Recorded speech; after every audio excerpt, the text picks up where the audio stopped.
Hi, my name is Blaze and I think about fandoms too much.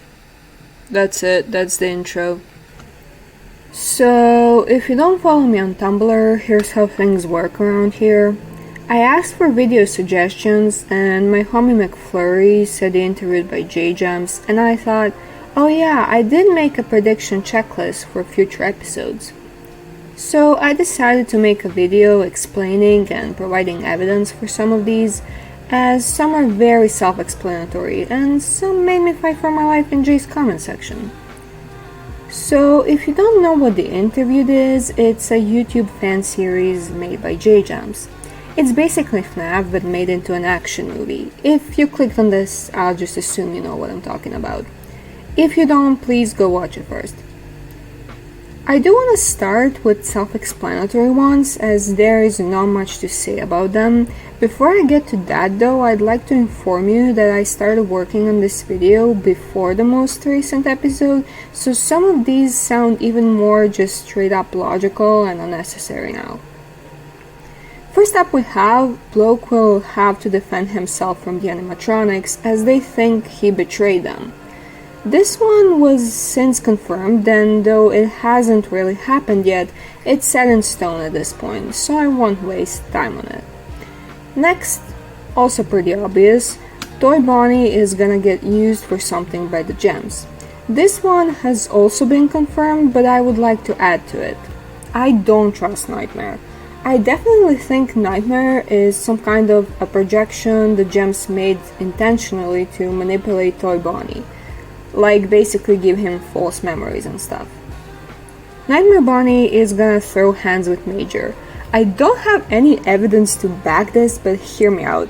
The eye contact. That eye contact speaks louder than 1,000 words.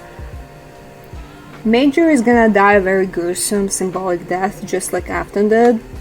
Major and Afton parallels have been crazy, and with Major straight up copying him, it really seems to me like Major thinks Afton only failed because he was crazy, and not because the whole idea of Remnant is just straight up bad. No.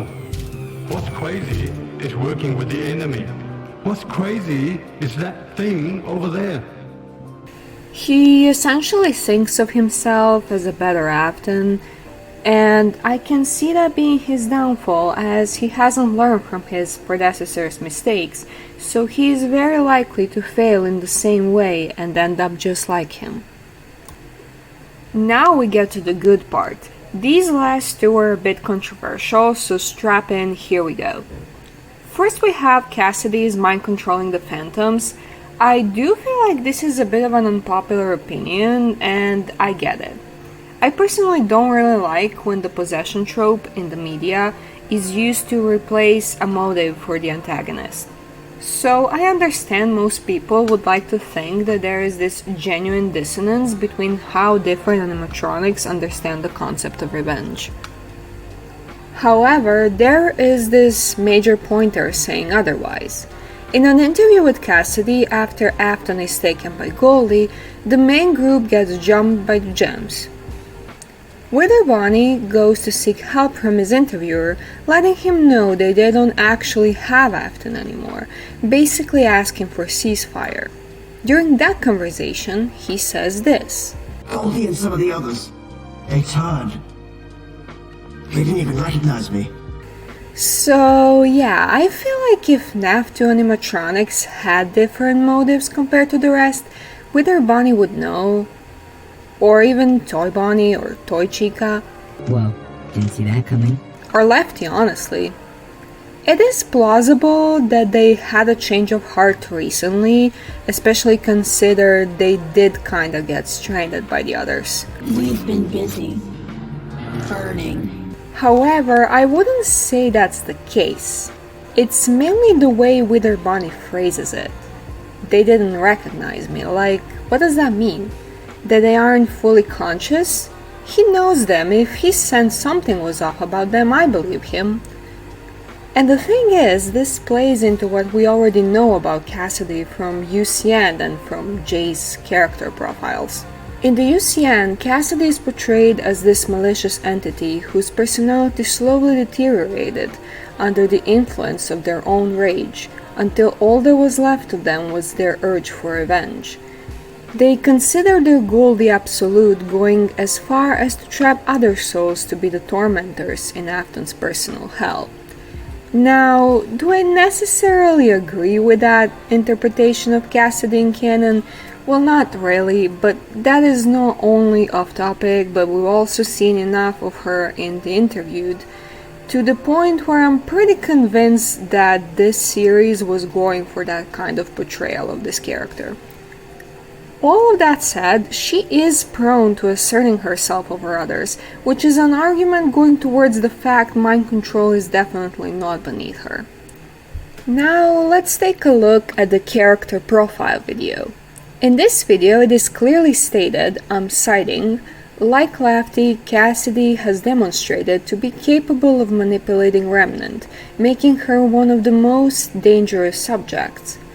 This also confirms that not only is this version of Cassidy willing to be controlling and oppressive in order of keeping Afton captive, but she also has the ability, potentially allowing her to follow through with this action.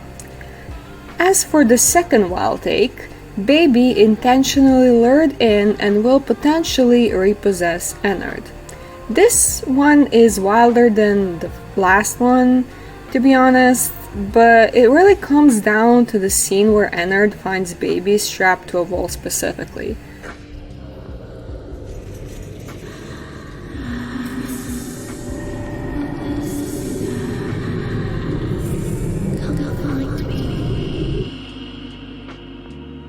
I'm not sure you guys could hear it, so I'll play it again.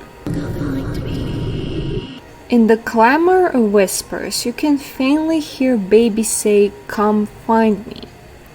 This is where all my suspicions start, because if Baby is still here, that means something went wrong with the Afton's plan of rescuing her by taking out the Remnant Converter. But I'll get to that in a second. From Ennard's reaction to Baby, it is plainly obvious they fear her, which leads me to believe their relationship while sharing the body was rather exploitative. What we know from Sister Location is that Baby was, in fact, in control of Ennard before they eventually split. This checks out, as Baby right now is in the position where she can't do anything about her current predicament. Not in her current form, anyway. This explains why she would want to be found. But with what end goal? Let's look at it from the plot standpoint. At this point, even Major is against Afton, and his alliance with Bloke is flimsy, even if we don't take the recent episode into the account. This tells me that Afton is essentially all out of cards up his sleeve, and if anything was to happen to him, and in the recent episode it does, he would have no one in his corner. In that sense, I think having Baby potentially be the element of surprise is not a bad idea in the slightest. She is the only person we know could genuinely side with Afton if the plot so demands. So how does the new episode play into this theory? Well, we do get to see Elizabeth. Or do we? The fact you can hear her whisper to Ennard and lead them on makes me doubt the converter ever worked the way Afton thought it would.